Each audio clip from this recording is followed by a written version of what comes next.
አርዕስተ ዜና። የኢትዮጵያ አየር መንገድ በባንክ ዋስትና ክርክር ለሰበር ችሎት ያቀረበው አቤቱታ ውድቅ ተደረገ።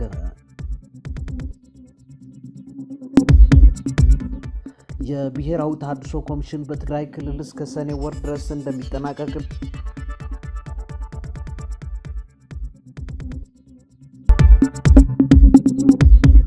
የግብጽ ፕሬዝዳንት አብደልፋታህ አልሲሲ እና የሱዳኑ ጀነራል አብደልፋታህ አልቡርሃን በናይል ተፋሰስ ላይ የውሃና ደህንነት በጋራ ለመጠበቅ መወያየታቸው ተገለጸ። ሰላም እንዴት ቆያችሁ? ውድ የኢትዮ ሞኒተር ቤተሰቦች እነኚህና ሌሎች ጉዳዮች ወደ እናንተ እናደርሳለን። እስከ ዝግጅታችን ፍጻሜ አብራችሁ እንድትቆዩ ጋበዝን። ወደ ዝርዝራቸው እንለፍ። የኢትዮጵያ አየር መንገድ በባንክ ዋስትና ክርክር ለሰበር ችሎት ያቀረበው አቤቱታ ውድቅ ተደረገ።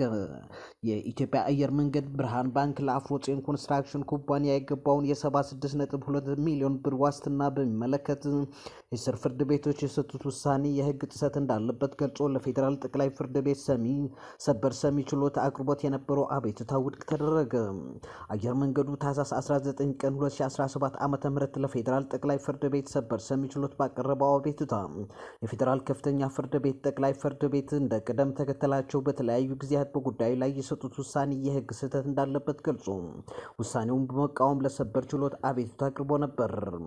በሰበር ሰሚ ችሎት የቀረበው አቤቱታ እንደሚያስረዳው በአመልካችነት የቀረበው የኢትዮጵያ አየር መንገድ ቅድመ ሁኔታ የሌለው በቀረበ ጊዜ የሚከፈል ዋስትና ላይ ተመስርቶ ብርሃን ባንክ ላይ የ76.26 ሚሊዮን ብር ክስ በተፋጠነ ስነ ስርዓት አቅርበዋል።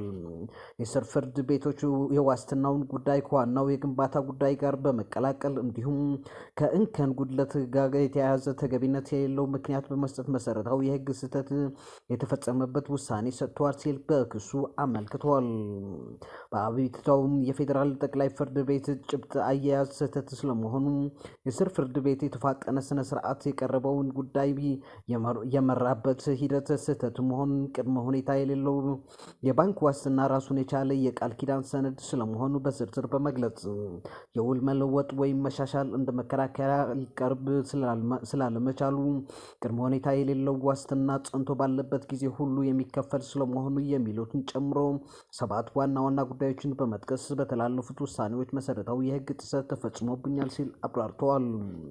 ሪፖርተር የተመለከተው ለሰበር ሰሚ ችሎት የቀረበው አቤቱታ ሰነድ እንደሚጠቁመው አየር መንገዱ ለጠቅላይ ፍርድ ቤት ባቀረበው ይግባኝ ቅድመ ሁኔታ የሌለው ዋስትናን መሰረት አድርጎ የቀረበው ክርክር ራሱን ችሎ መታየት ይገባል ይላል።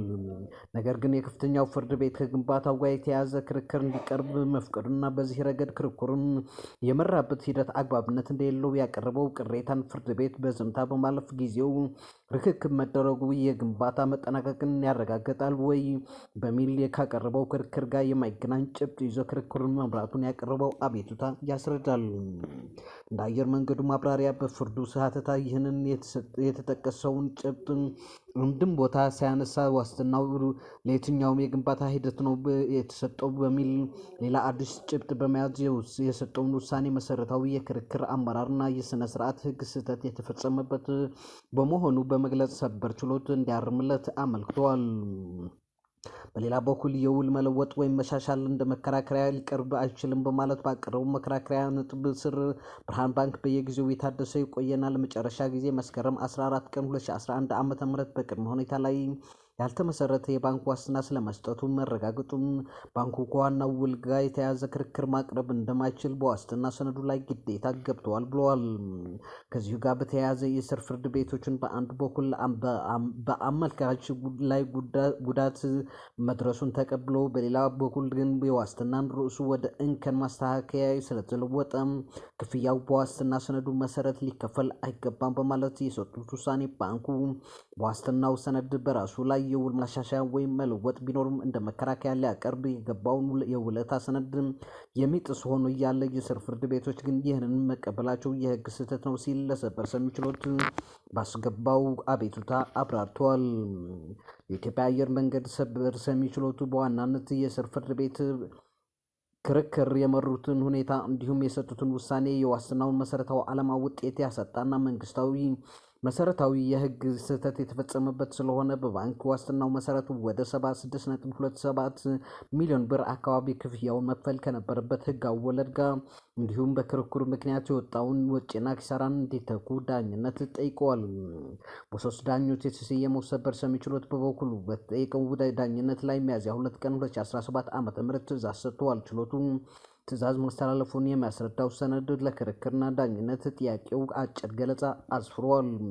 በዚህም መሰረት የኢትዮጵያ አየር መንገድ በስር ፍርድ ቤቶች የተፈጠረውን መሰረታዊ የህግ ስህተት እንዲያስረዳ ተጠይቆ ክርክሩ በሁኔታ ላይ ያልተመሰረተ በመሆኑ በአጭር ስነ ስርዓት ቀርቦ እያለ ወደ መደበኛ ክርክር መቀየሩ የክርክሩን ባህሪና የስነ ስርዓት ህግን በአግባቡ ሳይገነዘብ ነው ማለቱ ጠቅሰዋል።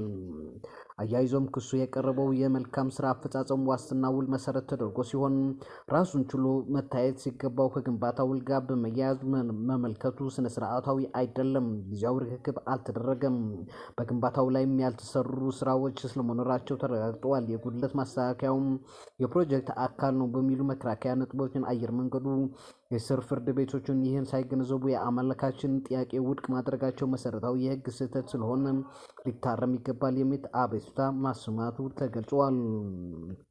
ሰበር ሰሚ ችሎቱ የስር ፍርድ ቤቶችን ክርክሩን በተረዱበት መንገድና የክስ ተጠሪዎች ወደ ክርክሩ እንዲገቡ በማድረግ በመደበኛ ስርዓት መምራቱ ስህተት ያለበት ሆኖ አለመገኘቱን ገልጸዋል። ዋናውን የዳኝነት ይግባኝ አቤቱታ በተመለከተም አንደኛ ተጠሪ የሆነው ብርሃን ባንክ ዋስትና ስለመስጠቱ አከራካሪ አለመሆኑን ይልቁንስ አከራካሪ የሆነው የቀረበው ክስ ቀድሞ በተሰጠው የመልካም አፈጻጸም ዋስትና መሰረት ሊሆን ይገባል የሚል መሆኑን የሰበር ሰሚ ችሎት የትዕዛዝ ሰነድ ላይ የቀረበው ማብራሪያ ያስረዳል። ይህንን በተመለከተም ቀድሞ በተሰጠው ዋስትና አይነቱንና በመጠኑን ቀይሮ ማሻሻሉን የስር ፍርድ ቤቶች ማረጋገጣቸው በመግለጽ ነው።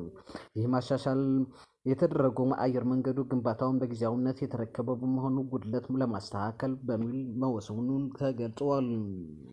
በዚህ መሰረት ሰበር ሰሚ ችሎቱ የክሱ አንደኛ ተጠሪ ብርሃን ባንክ ሊጠየቅ የሚገባው ጉድለትን ማስተካከል ዋስትና ውል ከገባ በኋላ ጉድለት መኖሩ ሲረጋገጥ ነው በማለት አሁን ባለው ክርክር ደግሞ ጉድለት ተገኘው ወይም በአየር መንገዱ ላይ ጉዳት ስለመድረሱ ማስረጃ የቀረበው የተሻሻለው የዋስትና ውል ከመደረጉ በፊት ለመሆኑ ክርክር ያሳያል። ከዚያ አኳያም የኢትዮጵያ አየር መንገድ ክስ ውድቅ መደረጉ የሚነቅፍ አይደለም ብለዋል።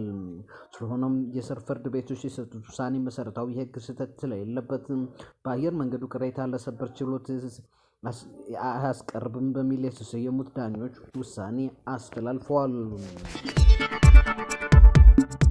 የብሔራዊ ተሃድሶ ኮሚሽን በትግራይ ክልል እስከ ሰኔ ወር ድረስ እንደሚጠናቀቅ በተገለጸው በመጀመሪያ ዙር ለ75,000 የቀድሞ ተዋጊዎች የተሃድሶ ስልጠና በመስጠት ወደ ሰላማዊ ህይወት ለመመለስ ቢያቅድም እስካሁን የተመለሱት 17,000 ብቻ መሆናቸውን አስታወቀ።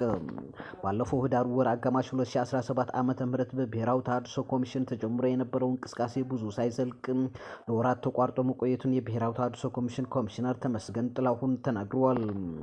በዚህም በክልሉ የነበረው ፖለቲካው መረጋጋቱ እንዲሁም ከትጥቅ ርክክብ ጋር በተያያዙ ምክንያቶችን ተጀምሮ የነበረ ሂደት ተደናቅፎ እንደነበረ ኮሚሽነሩ መናገራቸው የጀርመን ድምፅ ዘግቧል። በትግራይ ክልል በወቅቱ የነበረው ፖለቲካዊ አለመረጋጋት ለስራችን ትልቅ እንቅፋት ሆነ ነበር ያሉት ኮሚሽነሩ አክለውም የቀድሞ ተዋጊዎች መረጃ ማጣራት፣ ከትጥቅ ርክክብና የትጥቅ ሁኔታ ማደራጀትና ተያይዞ ማጥራት ያለብን ጉዳይ ስለነበሩ በዚህ ምክንያት ልናቋርጥ ተገደን ነበር ብለዋል። አያይዞም እስከተቋረጠበት ታህሳስ ወር መጨረሻ ድረስ 8,000 የሚሆኑ የቀድሞ ተዋጊዎች በሂደቱ ማለፋቸውን አመልክተዋል። በተጨማሪም ተቋርጦ የነበረው የቀድሞ ተዋጊዎች ወደ ሰላማዊ ህይወት የመመለስ እንቅስቃሴ በተያዘው ሚያዝያ ወር መጀመሪያ በቀጠሉን ገልጸው እስካሁን 17,000 የቀድሞ ታጣቂዎች ትጥቅ ፈተው በተሃድሶ ስልጠና አልፈው ወደ ማህበረሰቡ መቀላቀላቸውን ገልጸዋል። እንዲሁም ዳግም በተጀመረው ዲዲአር በመቀለና አዳግ ሐሙስ የሚገኙ ማዕከላት በየቀኑ 350 የቀድሞ ተዋጊዎች ተቀብለው የተሃድሶ ስልጠና በመስጠት ላይ መሆናቸውን ዘገባው አመላክተዋል። ይህ በእንዲህ እንዳለ በአማራ ክልል 10,600 ታጣቂዎች የመንግስት የሰላም ጥሪ መቀበላቸውን የክልሉ የሰላምና ጸጥታ ቢሮ ኃላፊ እሸቴ ሱፍ ገልጸዋል። ከዚህም መካከል 3,000 በላይ የሚሆኑት የተሃድሶ ስልጠና ወስደው ወደ ማህበረሰቡ መቀላቀላቸውና ቀሪዎችን ወደ ስልጠና ማዕከል ለማስገባት ዝግጅት መደረጉን ኃላፊው ለኢዜአ ተናግረዋል። የግብፁ ፕሬዚዳንት አብደልፋታህ አልሲሲ እና የሱዳኑ ጀነራል አብደልፋታህ አልቡርሃን በናይል ተፋሰስ ላይ የውሃ ደህንነትን በጋራ ለማስጠበቅ መወያየታቸውን ተገለጸ። የሱዳኑ ፕሬዚዳንት ጀነራል አልቡርሃን ሰኞ ዕለት በግብፅ ካይሮ ጉብኝት ባደረጉበት ወቅት ሁለቱ መሪዎች በተለያዩ ጉዳዮች ላይ መወያየታቸውን የተገለጸ ሲሆን በአፍሪካ ቀንድ ጉዳዮች በተለይም በአባይ ተፋሰስ ዙሪያ መነጋገራቸውን የግብፅ ፕሬዚዳንት ጽህፈት ቤት አስታውቋል። የሁለቱ ሀገራት መሪዎች ባወጡት መግለጫ ላይ መሪዎቹ በሱዳን መልሶ ግንባታና በውሃ ደህንነት ላይ መወያየታቸውን ገልጸዋል። የሁለቱ ሀገራት የውሃ ደህንነትን ለማስጠበቅ መነጋገራቸውን የገለጸው የግብፅ ፕሬዚዳንት ቃል አቀባይ መሪዎቹ በውይይታቸው ወቅት በብሉ ናይል ላይ የሚወሰድ የተናጠል እርምጃ ተቃውመዋል ብለዋል። የሁለቱ ሀገራት መሪዎች በአባይ ተፋሰስ ላይ የሚገኙ ሀገራት ተጠቃሚ የሚሆንበትን የዓለም አቀፍ ሕግን ለማስከበር እንደሚሰሩ መነጋገራቸውም ተገልጸዋል። በሁለቱ ሀገራት መካከል ያለው የአመለካከት ውህደት በግብፅና በሱዳን ብሔራዊ ደህንነት መካከል ባለው ጥብቅ ትስስር የተደገፈ ነው ያለው የፕሬዚዳንቱ ጽህፈት ቤት በአባይ ተፋሰስ ላይ የሚኖር የውሃ ደህንነት በጋራ ለማስጠበቅ መነጋገራቸውን ገልጸዋል። ግብፅ በህዳሴ ግድብ የውሃ ሙሌትና ከግድቡ የሚለቀቀው የውሃ መጠን ላይ ህጋዊና አስገዳጅ ሶስትዮሽ ስምምነት ካልተፈረመ ኢትዮጵያ የውሃ ሙሌትን ማከናወን እንደሌለባት ስትወተውት ቆይታለች። የኢትዮጵያ በበኩሏ ሶስት ሀገራት በአባይ ወንዝ ላይ ባላቸው የውሃ ድርሻ ላይ መስማማት ከቻሉ ከህዳሴ ግድብ የሚለቀቀውን የውሃ መጠን በተመለከተ አሳሪ ስምምነት ላይ መድረስ እንደሚቻል አቋሟን አሳውቃለች። ግድቡን በሚመለከት በአፍሪካ ህብረት አሸማጋይነት በተከታታይ ሲካሄድ የነበረው የሶስትዮሽ ድርድር ሳይሳካ ያለ ውጤት ነው በትኑ ይታወሳል። ግንባታው በዚህ ዓመት የሚጠናቀቅ የተነገረው ታላቅ የህዳሴ ግድብ በተወሰነ ደረጃ ኃይል እያመነጨ ሲሆን ግብፅ ግድቡ ከአባይ ወንዝ የምታገኘውን የውሃ መጠን ይቀንሳል የሚል ስጋቷን ስትገልጽ ቆይታለች። ኢትዮጵያ ግንባታውን ልታጠናቀቅ በተቃረበችበት በታላቁ ህዳሴ ግድብ ዙሪያ ለዓመታት ተቃውሞዋን ስታሰማ የቆየችው ግብፅ ኢትዮጵያ እያሳየችው ካለው በቀይ ባህር በኩል መተላለፊያ በር ከማግኘት በተቃራኒ የአካባቢውን ሀገራት እያስተባበረች ነው። ባለፈው ሳምንት ግብፅ ከጅቡቲ ጋር በቀይ ባህርና የኤደን ባህረ ሰላጤ የአስተዳደርና የጸጥታ ጉዳይ የውሃ አካላቱን የሚያጎራብት አገራት ብቸኛ ኃላፊነት እንደሆነ ተስማምታለች። የሶማሊያ የውጭ ጉዳይ ሚኒስትር አህመድ ሞአሊም ፌቄ ታህሳስ ወር ላይ ወደ ግብፅ በተጓዙበት ወቅት የግብፅ መንግስት ተመሳሳይ አቋም አንጸባርቀዋል። የግብፅ የውጭ ጉዳይ ሚኒስትር ባድር አብደላቲ ባደረጉት ንግግር ቀይ ባህር ሊጠቀሙ የሚገቡ ተጓራባች ሀገራት ብቻ እንደሆነ እና ሌላ አካል ወደ ቀይ ባህር እንዲገባ ሊፈቀድለት እንደማይገባ ተናግረው ነበር። ባለፈው መጋቢት ወር ላይ የኤርትራ የውጭ ጉዳይ ሚኒስትር ኦስማን ሳላህ ወደ ግብፅ ተጉዘው ከፕሬዚዳንት አልሲሲ ጋር በተነጋገሩበት ወቅት በተመሳሳይ የቀይ ባህር የአስተዳደርና የደህንነት ጉዳይ የተጓራባቸው ሀገራት ብቸኛ ሚና እንደሆነ በመስማማታቸው ተገልጾ ነበር። በትናንትናው ዕለት በግብፅ ፕሬዚዳንት ጽህፈት ቤት የተገኙት ፕሬዚዳንት አልሲሲ እና አልቡርሃን የሁለቱ ሀገራት ያላቸውን የሁለትዮሽ ግንኙነትን ለማጠናከር ተወያይተዋል። ካናዳ ጠቅላይ ሚኒስትር ማርክ ካርኔ የሚመራው ሊበራል ፓርቲ የሀገሪቱን አጠቃላይ ምርጫ ማሸነፉ ተገለጸ።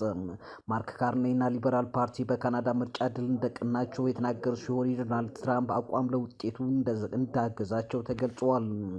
የአሜሪካው ፕሬዚዳንት ዶናልድ ትራምፕ ወደ ስልጣን ከመጡበት ጥር ወር ጀምሮ የጎረቤት ሀገር የሆነችውን ካናዳ 51ኛዋ የአሜሪካ ግዛት እንድትሆን በተደጋጋሚ ሲናገሩ ነበር። ይህም ሊበራል ፓርቲ በምርጫው እንዲያሸንፍ እንደረዳው ተገልጿል። ዶናልድ ትራምፕ ይህንን አቋማቸው ይፋ ከማድረጋቸው በፊት የወግ አጥባቂው ተወዳዳሪ ፒየር ፓሊየቭ ያሸንፋሉ ተብሎ ይገመት ነበር። አገሪቱ ላለፉት 10 ዓመታት የመሩት የሊበራል ፓርቲ አባሉ ጀስቲን ትሩዶ የአገሪቱ ኢኮኖሚ ላይ ምንም ለውጥ ባለማሳየታቸው በፓርቲው ደጋፊዎች ዘንድ ቅሬታ ተፈጥሮ ነበር። የካናዳ ሊበራል ፓርቲ አገሪቱን ለረጅም ዓመታት ያስተዳደሩት ትሩዶን አስወግዶ የባንክ ባለሙያ የሆኑትን ማርክ ካርኔ መሪው አድርጎ ከመረጠ በኋላ አስደናቂ የተባለውን ምርጫ ውጤት አግኝተዋል።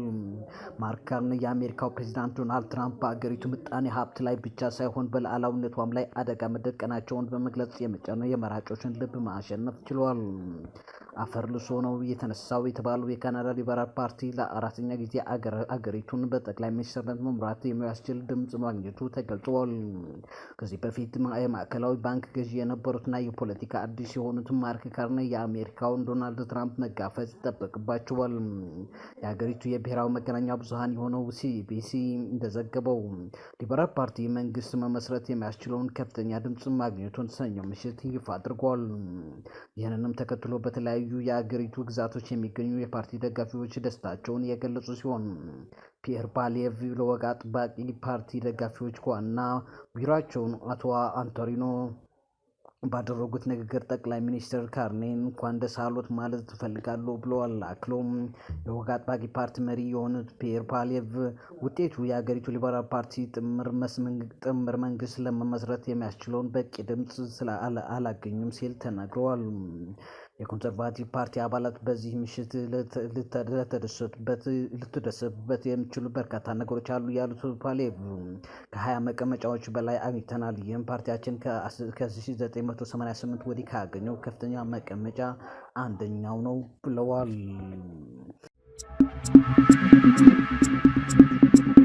ውድ የኢትዮ ሞኒተር ቤተሰቦች ስትከታተሉት የነበራችሁ የዛሬ ዝግጅታችን ነበር። አብራችን ስለቆያችሁ ከልብ አመስግነናል።